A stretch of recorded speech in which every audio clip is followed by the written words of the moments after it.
Okay, Thank you, so sir. Bismillahirrahmanirrahim. Welcome dear. Last time हमने AES with ECB and CBC modes देखे थे, बल्कि let me discuss the quiz first quickly, क्योंकि quiz में जो है कुछ आंसर्स वगैरह ठीक नहीं आ रहे थे. So how many rounds does AES 256 use? कितने राउंड यूज करता है? 14. 14 राउंड यूज करता है. यस. कौन सी ट्रांसफॉर्मेशन है जो कि ट्रांसपोजिशन अचीव करती है? So shift rows and mix columns, ये दोनों. नहीं, सब बाइट्स जो है वो सब्स्टिट्यूशन है. एड राउंड की जो है वो वन टाइम की सिनोनिम है या उसके बराबर है. ये आप एक्सक्लूसिव और सिर्फ करते हो. जो दो स्टेजेस ट्रांसपोजिशन अचीव करती हैं, that is shift rows and mix columns. Okay, the next question was how does the CBC mode work? तो साइफर ब्लॉक चेनिंग में ये होता है कि हर ब्लॉक का जो इनिशियलाइजेशन वेक्टर होता है वो उसके पिछले ब्लॉक की जो साइफर डाटा होता है उससे हम लिंक कर देते हैं. फायदा क्या होता है कि हर ब्लॉक बेशक सिमिलर ही क्यों ना हो, उनके रिजल्ट डिफरेंट आएंगे. एक तो ये फायदा हो जाता है. तो CBC में एक चेन बनी होती है, लास्ट ब्लॉक से लेकर पहले ब्लॉक तक सब जो है आपस में चेन्ड अप हैं. Okay, what is the total key size and key space in AES 256 using ECB mode? क्योंकि ECB मोड है, लिहाजा इसमें सिर्फ एक की ही आपके पास मौजूद होगी, इनिशियलाइजेशन वेक्टर नहीं है. So you only have one key of 256 bits. The total key size is 2 raised to power 256 minus 1. Minus 1 इसलिए कि 0 को हम बतौर पासवर्ड नहीं यूज करते, वो वही डाटा आपके पास आ जाएगा या 0 आउट हो जाएगा. सर की स्पेस कितना है? Key space is 2 raised to power 256 minus 1 और key size is 256 bits. Sir CBC mode में कितना होता फिर? सर उसमें भी 256 होता है CBC में. नहीं, CBC में आपके पास जो की है वो 256 है, लेकिन आपके पास इनिशियलाइजेशन वेक्टर भी 256 का आ जाता है. तो फिर हम उसमें की स्पेस जो है वो आपकी बढ़ जाती है, that is 2 raised to power 512. Yes sir, -1 ठीक है सर. सर वो असल में आपने सर आपने लास्ट सेक्शन में बोला था कि 2 raised to power 256 minus 2. Yes sir, वो हमने लिखा हुआ है सर, हमने भी इधर CBC में आपने कहा वो AES 128 के लिए -1 है गाइस. वो AES 128 के लिए है. AES 128 में एक इनिशियलाइजेशन वेक्टर 128 का आ जाएगा और एक की आपके पास 128 की आ जाएगी. वो टोटल मिल के 256 बन रहे हैं. यहाँ पर जब 256 की बात करोगे तो 256 CBC मोड में एक आपके पास की 256 का आ जाएगा और एक इनिशियलाइजेशन वेक्टर 256 का आ जाएगा. ठीक है. तो राइट आंसर क्या है sir? The right answer is the total key size is 256 and the key space is 2 raised to power 256 minus 1. Yes sir, ठीक है सर. सर CBC मोड में की साइज तो 256 रहता ना? नहीं भाई, की साइज वही रहता है, लेकिन की स्पेस जो है हाँ डबल हो जाती है. यस. और 2 raised to the power 512 minus 1 ही होगा फिर. जी, 2 raised to power 512 minus 1. Minus 1 नहीं होगा, इसमें जरा एहतियात रखें. -2, क्योंकि इनिशियलाइजेशन वेक्टर में भी 0 नहीं हम डालते और की जो है उसमें भी हम जीरोस नहीं डालते. सर इसमें की साइज है वो 5.2 होगा ना सर, 256 प्लस 256. अगर दोनों के इकट्ठे देख रहे हो तो यस. ये जो बात कर रही है वो अलग अलग की बात करें कि वैसे ही अलग क्या है, तो अलग अलग दोनों की 256 है. मिला के आप उसको एक ही दफा कह सकते हो कि की साइज इज 512. दोनों जवाब ठीक है आशा उसमें. ठीक है सर. तो सर एक क्वेश्चन है, 2 raised to power 256 minus 1 ठीक नहीं है? किस केस में? ये क्वेश्चन जो है सर इधर इसका answer 2 raised to power 256 minus 1 ठीक है. सही है सर, बस यही लिखा है सर. सर ये ECB मोड में तो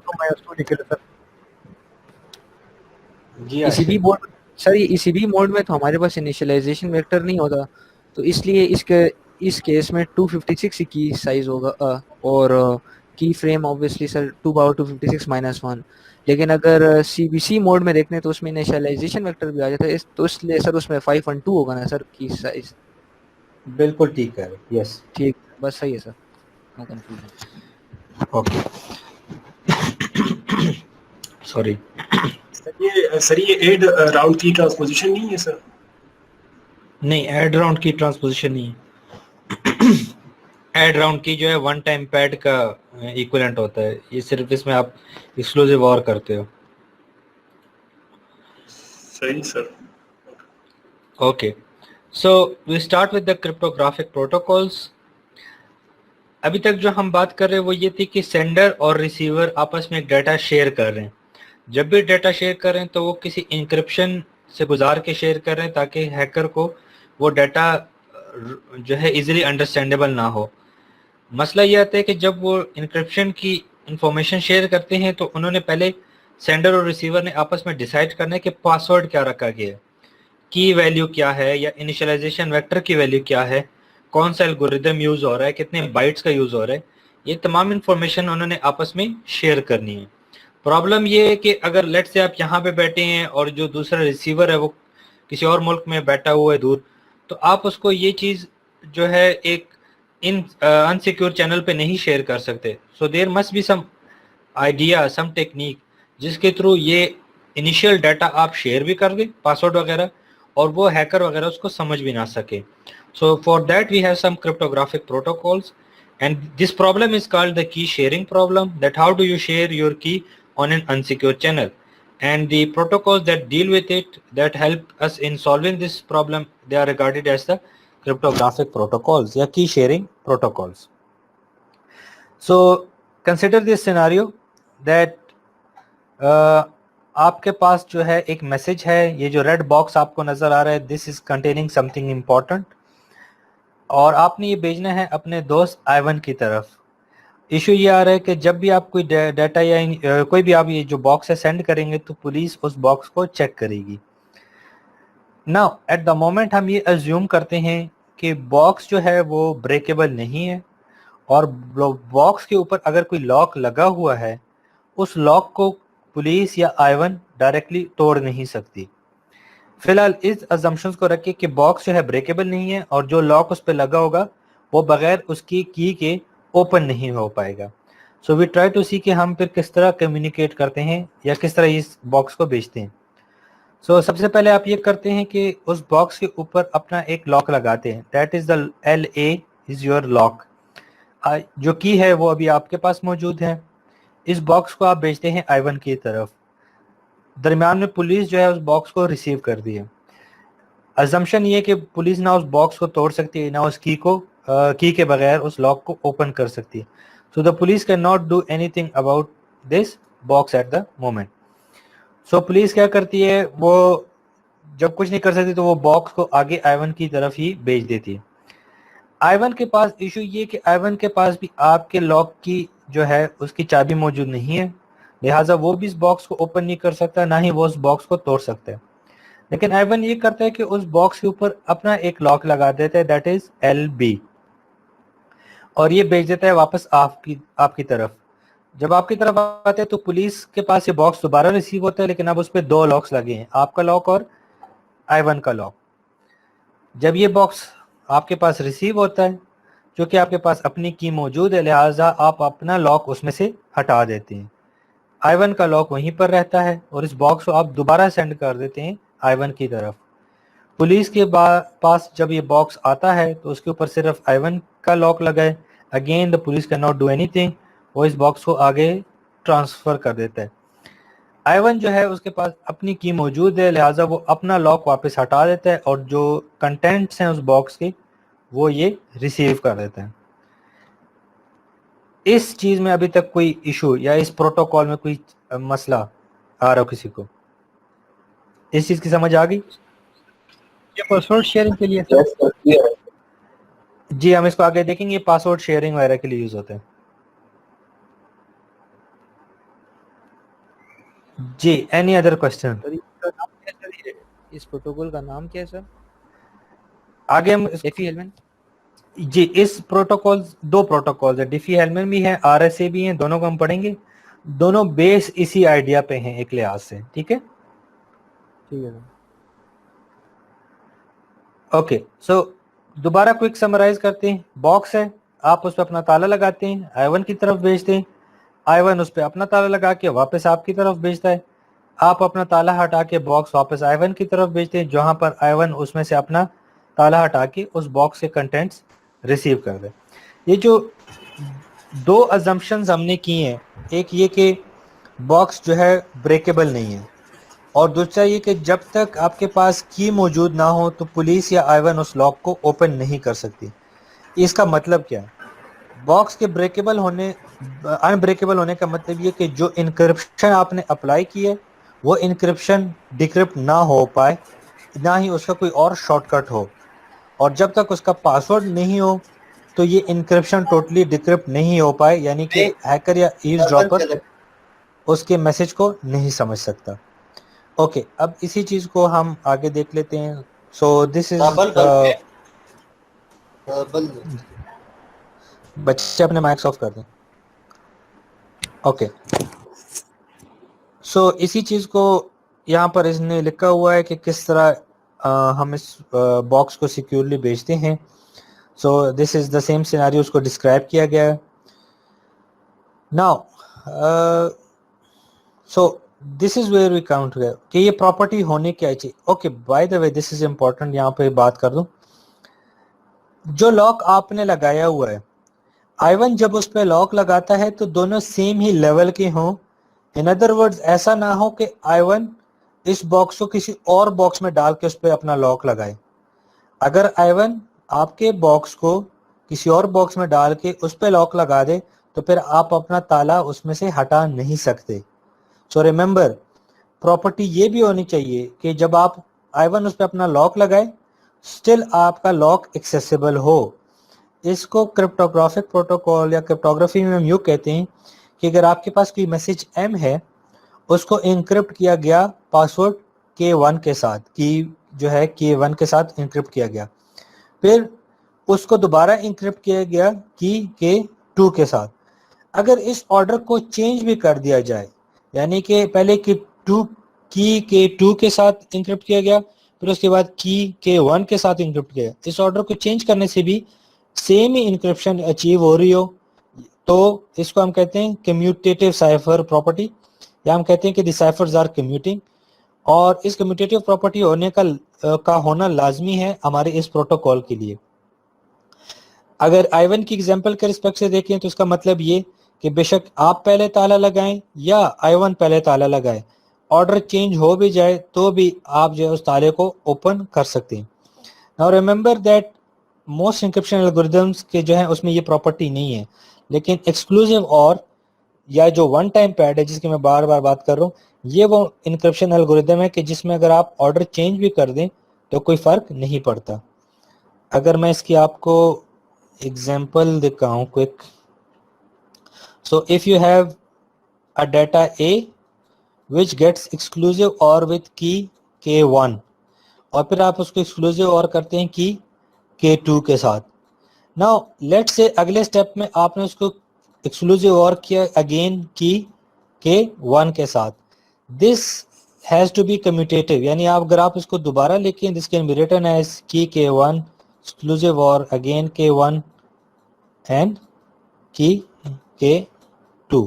दिस K1 और K1 gives you 1, और ये आपके पास कैंसल आउट हो जाना चाहिए, यानी कि ऑर्डर से कोई फर्क नहीं पड़ना चाहिए। This property is only available with the exclusive OR, so that is why exclusive OR is used here for this communication. Sorry. Okay. यहाँ क्वेश्चन है पिछली स्लाइड। जी डियर। सर वो जो बॉक्स वाला था, इसमें जी, अगर जी। यहाँ पे पुलिस लॉक लगा दे अपना, अगर पुलिस अपना लॉक लगा दे तो ये प्रोटोकॉल फेल हो जाएगा। तो ठीक है सर, फायदा क्या सर? That is, हाँ, उसी पे हम बात करते हैं कि वो हम इस तरह का एल्गोरिदम बनाते हैं कि अगर उसमें हैकर या ईवड्रॉपर अपनी तरफ से कोई डाटा इंसर्ट करे तो वो ब्लॉक रिकवरेबल ही ना हो। जब ब्लॉक रिकवरेबल नहीं होता तो हमें पता चल जाता है कि इसमें इंट्रूजन हुई है, और मतलब you have to then make up another. इसलिए जो डिफी-हेलमैन है, RSA है, वो ये जो बेसिक एक्सक्लूसिव वॉर का प्रोटोकॉल हम देख रहे हैं, इससे वो ज़्यादा स्ट्रॉन्गर है, और उसमें पुलिस या एनीवन इन द मिडल जो है उसमें अपना डाटा इंसर्ट नहीं कर सकता या उस पर लॉक नहीं लगा सकता। Okay, so let k be the random string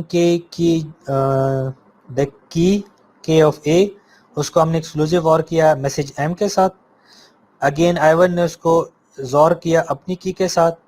जब आपके पास वापस आता है, सो यू अगेन एक्सक्लूसिव और इट विथ योर की which is k of a, and अगर आप इसको कैंसिल आउट करें, k ऑफ a एक्सक्लूसिव और k ऑफ a ये कैंसिल आउट हो जाना चाहिए, लिविंग द मैसेज m और k ऑफ b जो कि I1 के पास जाता है, और वहां पर I1 अपना उसको की के साथ लगा के कैंसिल आउट कर देता है। बोलने में कंफ्यूजिंग है, उम्मीद है समझ आ चुकी होगी इंशाल्लाह। ओके, इशू ये आता है कि क्या ये जो वन टाइम आप एक्सक्लूसिव और कर रहे हैं, क्या ये इतना स्ट्रॉन्ग है ये protocol? So no, the issue is कि अगर ये तीनों मैसेजेस हैकर या एव्सड्रॉपर के पास आ जाएं, so using a combination of these exclusive और मैसेज m या की ऑफ के a या द सेकंड की k ऑफ b, ये एक्सट्रैक्ट किए जा सकते हैं। You can have a look at it yourself. अगर आपके पास ये तीनों मैसेजेस मौजूद हो, यू कैन एक्सक्लूसिव और देम टुगेदर, और आप उसमें से ओरिजिनल डाटा या जो पासवर्ड्स हैं वो निकाल सकते हैं। लिहाजा सिंपल एक्सक्लूसिव और को यूज करना that is not very good. This is a very weak encryption protocol. For that we go towards a much more robust encryption protocol या cryptographic protocols. अब प्रोटोकॉल है क्या? प्रोटोकॉल दो पार्टीज के दरमियान, सेंडर और रिसीवर के दरमियान एक कम्युनिकेट करने का एक प्रॉपर स्ट्रक्चर तरीक़ाकार है, जिसमें से ऑलरेडी डिफाइन होता है कि किस तरह का जो है कम्युनिकेशन होगी, कौन सा टाइप की कम्युनिकेशन होगी, कौन सा एल्गोरिदम यूज़ होगा, ये तमाम चीज़ें उसमें ऑलरेडी डिफाइन होती हैं। और इसका मकसद क्या है? क्रिप्टोग्राफिक प्रोटोकॉल का मकसद ये है कि कोई ऐसा अनसिक्योर चैनल कि जिस पर आपको पता हो कि हैकर या एयर ड्रॉपर इस डाटा को सुनेगा, पढ़ेगा, आप उसमें अपना पासवर्ड जो है सिक्योरली शेयर कर सकते हो। इन तमाम प्रोटोकॉल्स की कुछ बेसिक प्रॉपर्टीज़ हैं। प्रोटोकॉल में बेसिकली दो या दो से ज़्यादा पार्टीज आपस में मैसेज जो है शेयर करेंगी, एक अनसिक्योर चैनल पे अपना डाटा जो है पासवर्ड वगैरह ये वहाँ पर शेयर करेंगे। एंड द आइडिया इज़ कि हैकर इस चीज़ को देख भी ले, पढ़ भी ले, लेकिन फिर भी वहाँ से वो उस मैसेज को एक्सट्रैक्ट नहीं कर सके। Okay, let me go towards the Diffie Hellman algorithm directly, उसको देख लें फिर यहाँ से इसको क्लियर करते हैं। So this is the basic Diffie Hellman key agreement protocol, जो अभी हमने I1 के एग्जांपल देखी उसी के ऊपर ये बेस्ड है। और इसमें से हालांकि कुछ इंफॉर्मेशन हम प्राइवेट रखते हैं, कुछ हम पब्लिक भी कर देते हैं, स्टिल हैकर जो है उसको डिकोड नहीं कर पाता। ओके, और उसकी वजह क्या है वो भी हम पढ़ते हैं। So on the left you have Alice, और एलिस जो है she is going to communicate with Bob which is represented by B, Alice with A and Bob with B। सबसे पहले Alice एक काम करती है कि एक प्राइम नंबर P सेलेक्ट करेगी। प्राइम नंबर वो होते हैं कि जिनका कोई फैक्टर नहीं होता। फैक्टर की क्यों होने की हम बात कर रहे हैं, याद रखें AES में भी हमने बात की थी कि जो पॉलिनोमियल फैक्टराइजेबल नहीं हो उसका शॉर्टकट आप फाइंड नहीं कर सकते। प्राइम नंबर P सेलेक्ट किया जाता है, एक random generator number G select किया जाता है, और ये दोनों number P and G publicly share कर दिए जाते हैं। जिस तरह AES का प्रोटोकॉल शेयर होता है, इसी तरह P एंड G भी ओपनली शेयर्ड अवेलेबल होते हैं। अब इसमें एक खास बात ये कि एलिस अपनी मर्जी का एक मैसेज, एक small number, random number select करेगी, दैट इज A। बॉब जो है अपनी मर्जी का एक सीक्रेट नंबर B सेलेक्ट करेगा, और एलिस क्या करेगी, एलिस अपनी तरफ से मैसेज भेजेगी, that is G of A modulus with respect to the prime number p। ये मैसेज जाएगा बॉब की तरफ, बॉब अपनी तरफ से एक मैसेज भेजेगा that is g of b modulus of p। Remember g and p were already publicly shared, जबकि a and b are the private keys of Alice and Bob respectively. अब Bob की तरफ जब ये मैसेज आता है g of a mod p, तो Bob क्या करता है, इसको raise to the power his own key b के साथ कंप्यूट करता है। So Bob is going to get the message g of a b modulus of p। Alice के पास जो बॉब का मैसेज आया था g of b mod of p, इसको raise to the power a calculate करती है and she is going to get the number g of a b modulus of p। अगर आप देखें तो दोनों के पास same number g of a b modulus of p दोनों साइड पे रिसीव हो जाता है। यहां तक ये पॉइंट में समझा सकते, सॉरी पॉइंट में समझा सकते हैं सर, प्रैक्टिकली तो समझ नहीं आ रही सर। ओके कर देते हैं, नो प्रॉब्लम। और सर ये जी है क्या सर? जी एक रैंडम नंबर है जो उसने सेलेक्ट किया। ये भी असल में ये नंबर्स आए, इसमें जी। तो मैसेज का है सर। बताता हूँ, उसमें बताता हूँ एक से। No worries. So you have Alice, you have Bob. Alice ने सबसे पहले दो नंबर सेलेक्ट करने हैं which is G and P. ये जी एंड पी जो है ये टोटली पब्लिक हैं which is shared with Alice, Bob as well as the public. ठीक है, यहाँ तक कोई इशू? जी और पी जो है ये दोनों प्राइम या हम इसको को प्राइम नंबर्स कहते हैं, उसकी टेंशन ना लो फिलहाल। दो नंबर जी एंड पी जो है उसने सेलेक्ट कर दी। अब एलिस क्या करती है, एलिस अपनी मर्जी का एक नंबर सेलेक्ट करती है दैट इज ए, एक रैंडम नंबर ए, ये जो है अपनी मर्जी का सिलेक्ट करे। बॉब जो है अपनी मर्जी का एक रैंडम नंबर बी सेलेक्ट करते हैं। जी और पी तो अवेलेबल हैं, तो एलिस क्या करती है अपनी मर्जी का यहाँ से एक ये जो फार्मूला है G of A modulus of P, ये कैलकुलेट करती है। बॉब जो है G of B modulus of P ये कैलकुलेट कर रहे थे। यहां तक कोई एम्बिग्युइटी, कोई इशू आ रहा हो? क्लियर है यहां तक? Yes sir. ओके, सो एलिस ये नंबर भेजती है बॉब की तरफ और बॉब जो है ये नंबर भेजता है एलिस की तरफ। रिमेंबर एट द मोमेंट जो पब्लिक है या जो ईव्सड्रॉपर है या हैकर है वो इन दोनों मैसेजेस को पढ़ रहे हैं, लेकिन ये मैसेज रिकवरेबल नहीं है, डिकोडेबल नहीं, इसका कोई शॉर्टकट नहीं। मैथमेटिकली जो इन्होंने यहाँ पर एक प्रॉपर्टी रखी है वो ये कि मॉडुलस का रिवर्स या इनवर्स जो है ये अवेलेबल नहीं है हैकर के पास। लिहाजा अगर हैकर इस मैसेज को देख भी रहा है इसको रिवर्स या डिक्रिप्ट नहीं कर सकता। ठीक है यहाँ तक? Yes sir. Sir okay sir जी। सर अगर मॉडुलस का कोई रिवर्स नहीं है तो फिर ये दोनों किस तरह डिक्रिप्ट कर रहे हैं अपने मैसेजेस? ये एक बात है, ये दोनों आपस में डिक्रिप्ट नहीं कर, अभी आगे इसको देखते हैं कि ये किस तरह इसको यूज करते हैं। जब एलिस का मैसेज यहाँ पे आता है G of A modulus of P और यहाँ पे आ जाता है G of P modulus of P, Alice क्या करती है इसी नंबर का पावर लेती है विथ रिस्पेक्ट टू ए, जबकि बॉब क्या करते हैं जो मैसेज आया है एलिस की तरफ से उसका लेती है power with respect to B. Remember B उसकी अपनी प्राइवेट की है और यहाँ पर एलिस का ए जो है ये उसकी अपनी प्राइवेट की है। ये इंफॉर्मेशन एलिस ने किसी के साथ शेयर नहीं की, ये बी जो नंबर है ये बॉब ने किसी के साथ शेयर नहीं किया। अगर आगे हम इसको कैलकुलेट करें so what both of them are going to get, दोनों के पास एक ही नंबर आ जाता है which is G of A B modulus of P. Clear है यहाँ तक? यहाँ तक तो कोई इशू नहीं? p raised to the power a नहीं आएगा? कौन सा डियर? देखिए जो एलेक्स के पास आ गया तो p raised to the power a नहीं आएगा क्योंकि वो होल के साथ किया है ना। नहीं मॉडुलस, ये मैं मैथ समझाता हूँ। मॉडुलस के साथ p के साथ a नहीं आता, ये जो नंबर g ऑफ b है इसका पावर a के साथ जाते जाते हैं और उसी नंबर का फिर हम मॉडुलस ऑफ p कैलकुलेट कर लेते हैं, ठीक है। सो दोनों के पास एक ही सेम नंबर आ जाता है which is g of a b modulus of p। Now assume करो कि ये नंबर है एक्चुअली 13। इस 13 नंबर दोनों के पास आ गया, हालांकि ये पहले से जो a और b सिलेक्ट हुए थे दोनों को नहीं पता होगा कि कौन सा नंबर यहाँ पे कैलकुलेट होगा, लेकिन दोनों के पास ये कंफर्म है कि एक ही नंबर आएगा जो कि दोनों साइड पे ये कैलकुलेट कर रहे हैं।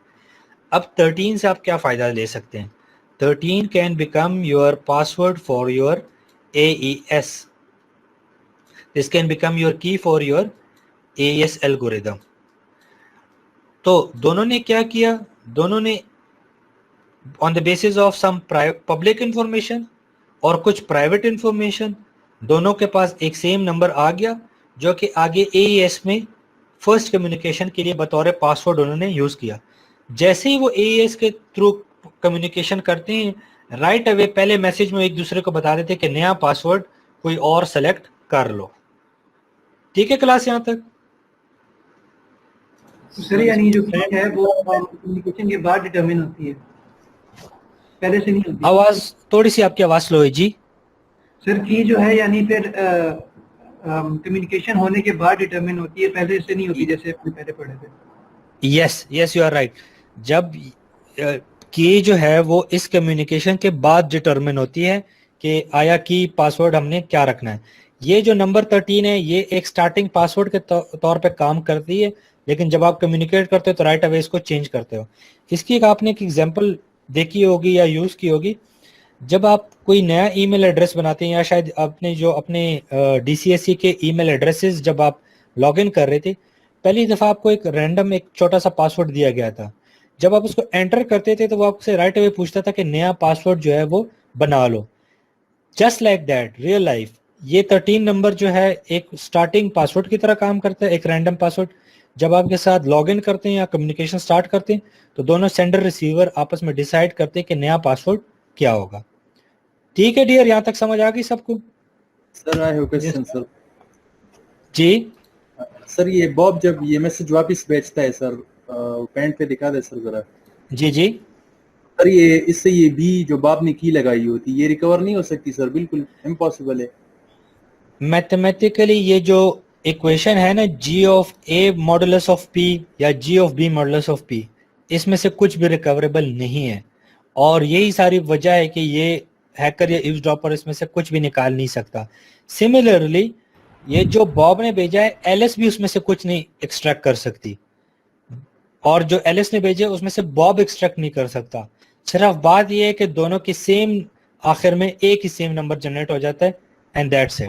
दरमियान में ना पब्लिक उसमें से कुछ एक्सट्रैक्ट कर सकती ना एलिस और बॉब उसमें से कुछ एक्सट्रैक्ट कर सकते। सर इसमें जो G और P है ये प्राइम नंबर है कि नहीं, A और B एलिस के जो प्राइवेट कोड्स है ये प्राइम नंबर है? ये अभी मैं बताता हूँ, फिलहाल ये याद रखो कि G और P जो है पब्लिक है जबकि A और B दोनों प्राइवेट है। ये दोनों ने अपने पास महफूज रखे होते हैं। सर ये जब 13 नंबर क्लियर हो जाता है सर तो इसके बाद आप जरा बता दें क्या होता है सर? अच्छा एक से आयशा, ऐसे कि जब 13 नंबर आपके पास आता है तो इस 13 नंबर को आप स्टार्टिंग पासवर्ड बना लेते हैं AES का और पहले ही मैसेज को इंक्रिप्ट करके आप AES में भेजते हैं कि नया पासवर्ड जो है लेट से कोई एक नंबर होगा ABCDEF, ये हमारा नया पासवर्ड होगा। इस मैसेज को आप इस 13 के साथ इंक्रिप्ट करके AES के थ्रू भेज देते हैं। तो जैसे ही वो मैसेज रिसीवर एंड पे आता है उसको पता चलता है कि अब नया पासवर्ड कोई और जो है वो यूज होगा। ये पासवर्ड शेयरिंग के लिए पहले ये वाला नंबर यूज हो जाता है। सर जिस तरह आपने बताया कि जो हैकर होता है वो ये सब कुछ देखता है लेकिन कुछ इससे एक्सट्रैक्ट नहीं कर सकता। सर अगर वो कोई एक्स्ट्रा लगा दे इसके साथ, कुछ एक्सट्रैक्ट तो नहीं कर सकता लेकिन अगर एडिशन कर ले इसके साथ तो फिर क्या होगा?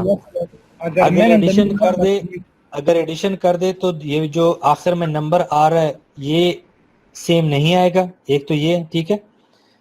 अगर कोई ऐसा दो सिनारियोज हैं, अगर वो कोई नया नंबर यहाँ पे ऐड कर दे कि जिसकी वजह से एंड रिजल्ट फिर भी सेम आए तो ये दोनों तो फिर भी कम्युनिकेट कर पाएंगे। अगर सेम नंबर दोनों साइड पे डिफरेंट आएगा और कम्युनिकेट नहीं कर पा रहे, दैट मीन्स इनको पता चल जाएगा कि दरमियान में कोई हैकर वगैरह, they need to pick two numbers again GP AB एक और वो इसको तब तक ट्राई आउट करते जाएंगे जब तक कि दोनों सेम नंबर पे आ नहीं जाते, ठीक है। अगर पेयर लगा दे तो हो सकता है सर।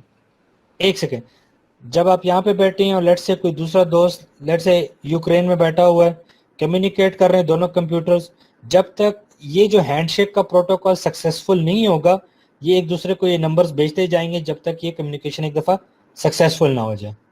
जी कोई क्वेश्चन? सर अगर की पेयर दिलाओ बताओ। जी यस सर, और अगर man in the middle attacker अगर वो की पेयर डाल दे तो फिर भी नहीं हो सकता। Man in the middle attack जब होता है, man in the middle attack तब होता है कि जब उसको ए और बी का भी पता हो। Man in the middle attack तब होता है जब उसको ए और बी का भी पता हो। अगर ए और बी का पता चल गया तो वो फिर अपनी मर्जी से कंप्लीट मैसेज को मॉडिफाई करके भेज सकते हैं। उस केस में तो सेंडर रिसीवर का बेड़ा गर्क हो गया। सही है सर, ठीक। सर अगर ऐसा हो जाए कि हैकर बीच में कोई ऐसा नंबर ऐड कर ले कि दोनों के साथ ऐड हो जाए और हैकर के इंट्रूजन के बाद भी दोनों की की सेम आ जाए, जैसे कंसीडर कर ले 26 आ गई दोनों की, फिर भी हैकर के बाद, तो फिर भी दोनों कम्युनिकेट कर सकेंगे कि नहीं ये कैंसिल करके दोबारा सेंड करेंगे?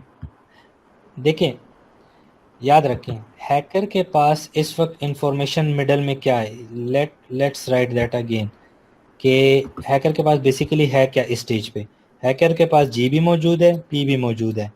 हैकर के पास ना बी मौजूद है और ना ही उसके पास ए मौजूद है, लिहाजा वो अगर कोई नंबर डाल भी देता है तो उससे कोई फर्क नहीं पड़ने वाला सेंडर रिसीवर को टेक्निकली।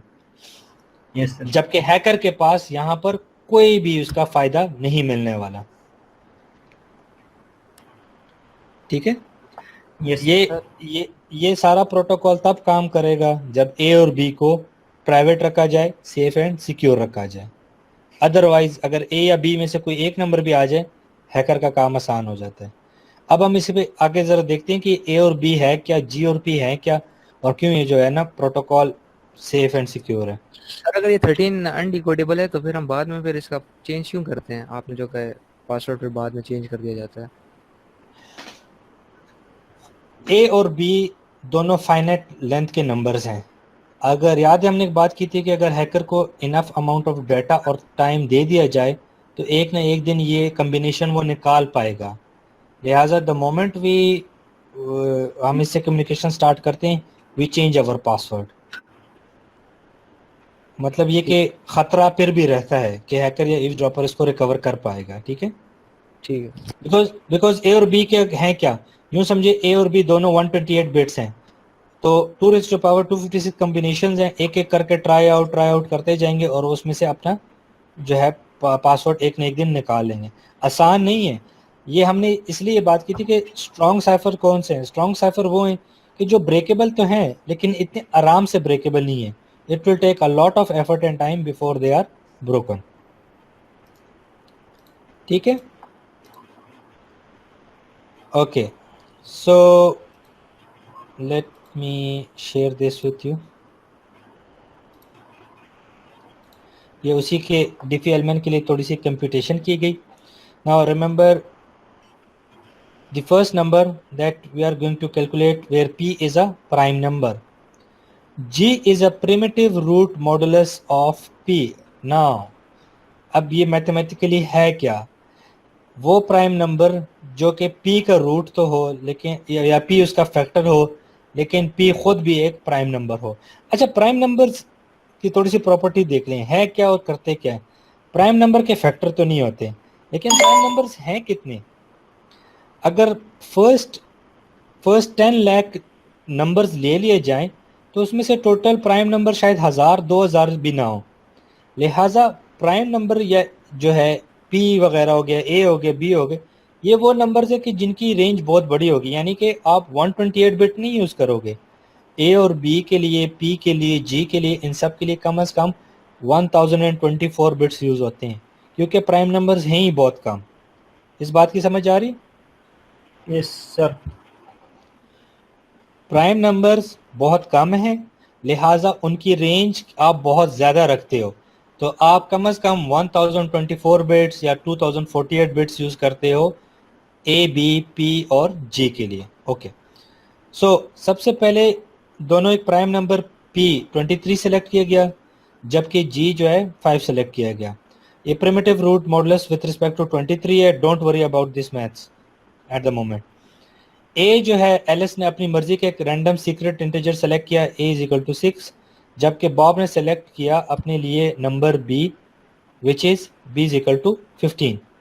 दोनों नंबर जब एंड में कैलकुलेट होते हैं so the number 2 is achieved, और नंबर 2 को वो बतौर पासवर्ड यूज करते हैं। अच्छा, नंबर 2 दो तीन तरीके से इस्तेमाल हो सकते हैं। नंबर 2 इनिशियलाइजेशन वेक्टर भी हो सकता है, पासवर्ड भी हो सकता है। नंबर 2 आपके सूडो रैंडम नंबर जनरेटर में बतौर सीड वैल्यू के भी काम करता है, यानी कि जो इतने सारे पासवर्ड जनरेट होते हैं रैंडमली, उसके लिए इनिशियल वैल्यू के तौर पे भी ये नंबर 2 इस्तेमाल हो सकता है। यहाँ तक इस प्रोटोकॉल में कोई अभी क्वेश्चन, कोई इशू किसी को? Okay, so this is how mathematically it was calculated, और काफी है आज के लिए। सर इसका नाम डिफी हेलमैन की है सर? जी, डिफी हेलमैन है, दो साइंटिस्ट उनके डिफी हेलमैन। यस सर, काफी है। सर इसको जी जी सर ये अपडेटेड सेट मेरे ख्याल में आप पढ़ा रहे थे, हमारे पास जो लेक्चर 6 है उसमें ये नहीं है। लेक्चर 6 दो हैं, लेक्चर 6 सिंपल भी है और लेक्चर 6 पार्ट 2 भी है। ओके सर, मैं लेक्चर पार्ट 2 है सर। मेरा क्वेश्चन है सर। जी सर शिकत देख कितना स्मूथ जिकमा पेंट किया लगा जो कल कितना शिकली शिकली ये बोलते हैं दोना बिट सेंड की दा एलएस बॉब सेंड की बॉब एलएस सेंड की सर। हां पण इमेज तापर की जीओपी दा दोना sir share she with initially दा आर सकता हैकर तम अवेलेबल लियो बॉब तो एलएस दोना अवेलेबल को दा हैकर पुदी जीओपी की चेंजेस यू कैन डिफरेंट है सर। नहीं, जी और पी में वो शेयर, अगर लेट्स से जी और पी दो उसने यूं समझो, हैकर ने जी और पी जो है दोनों के लिए सेलेक्ट करके वेबसाइट पे रख दिया, ठीक है? यस। तो एंड में तो नंबर सेम ही आएगा जो उन दोनों के पास आएगा, क्योंकि मेन चीज जो है वो ए और बी है। एंड में रिजल्ट दोनों का सेम आएगा। जी और पी को प्राइम नंबर में रखे सर तो फिर वो हैकर चेंज, अगर जी और पी को प्राइम नंबर नहीं रखोगे तो उसके फैक्टर आराम से फाइंड हो जाते हैं और उसका शॉर्टकट निकल आता है, सीधा सीधा शॉर्टकट निकल आता है। तो और ये जो इक्वेशन, एक सेकंड, ये जो इक्वेशन है ना, इसका रिवर्सेबल नहीं है जब तक ये प्राइम नंबर्स के ऊपर बेस्ड है। अगर प्राइम नंबर ना हो तो ये डायरेक्टली रिवर्सेबल है, यहाँ से आप ए बी जी पी सबको निकाल सकते हो। जी, तो अगर हैकर चेंज कर ले प्राइम नंबर से सिंपल नंबर कर ले फिर नहीं, जी और पी पे हैकर चेंज करेगा तो क्या एलएस और बॉब को पता नहीं चलेगा? याद रखो ये नंबर शेयर किसने करने हैं? एलएस ने शेयर करने हैं, बेशक वो एक वेबसाइट पे उठा के डाल दे, तो एलएस को तो पता होगा कि मैंने कौन से नंबर शेयर किए ना। अगर हैकर चेंज करेगा तो एलएस तो राइट अवे बॉब को बता देगी कि ये वाले नंबर्स नहीं यूज हो रहे, ये किसी ने चेंज कर दिए। यस सर, समझ आ गया। याद रखें, एलएस ने ये नंबर जनरेट करके शेयर करने। जो सेंडर या जो कंप्यूटर कम्युनिकेशन इनिशिएट करेगा वो अपनी मर्जी के दो नंबर पिक करके ओपनली शेयर कर देगा, ठीक है सर? अगर हैकर इसको चेंज करता है तो ये भी तो सिक्योरिटी की वायलेशन है ना सर? तो अगर हैकर क्या सर, अगर आपने जैसे कहा कि मतलब इसको चेंज कर दे तो एलेक्स उस बी को बॉब को बता देगा, तो सर मैं कह रहा हूँ डेटा की इंटीग्रिटी तो चेंज होगी ना सर? वायलेशन नहीं है सिक्योरिटी? नहीं, जो डाटा आपने पब्लिकली रखा है तो उसको तो वायलेशन आप इजाजत दे रहे हो कि करता रहना। जो चीज पब्लिक है उस पर कोई डाटा वायलेशन नहीं, कोई प्रोटोकॉल नहीं। जो प्राइवेट है वो वहां तक जो है हैकर ना पहुंचे, हैकर ए और बी तक ना पहुंचे, ये आपका मेन आइडिया है, ठीक है? सर देखिए ए और बी दी दाम प्राइम पकड़े के ना, ए बी खपले मर नंबर दी ए और बी रैंडम होते हैं, प्राइम होना जरूरी नहीं, लेकिन प्राइम रख लो तो अच्छा होता है क्योंकि प्राइम के फैक्टर्स नहीं फाइंड होते। Yes sir. और ए और आई थिंक ए और बी रखते ही भी नॉर्मली प्राइम ही है, कम से कम 2 रेज़ टू पावर 2048 बिट्स का ए होता है और 2048 बिट्स का बी होता है। तो खुद सोचो जब आखिर में मैसेज आता है जी ऑफ ए बी, ए और बी की लेंथ हो जाएगी 4000 एंड कितने हो गए समथिंग 4096 बिट्स वगैरह बन जाएंगे, ठीक है।